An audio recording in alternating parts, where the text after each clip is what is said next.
वही तेरा खुदा उसके जिंदा जलाली कलाम पर और प्रस्तुत करना शुरू ईमान रख, ईमान रख खुदावंद को तकना शुरू करें। यीशु मसीह पे ईमान रख।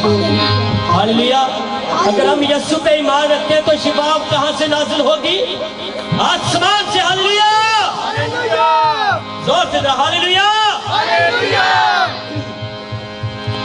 तुझे देगा शिफा वही तेरा खुदा उसके जिंदा जलाली कलाम पर ईमान रख, ईमान रख यीशु मसीह पे ईमान रख, ईमान रख, ईमान रख यीशु मसीह पे ईमान रख। तुझे देगा शिफा वही तेरा खुदा, तुझे देगा शिफा वही तेरा खुदा उसके जिंदा जलाली कलाम पर ईमान रख, ईमान रख यीशु मसीह पे ईमान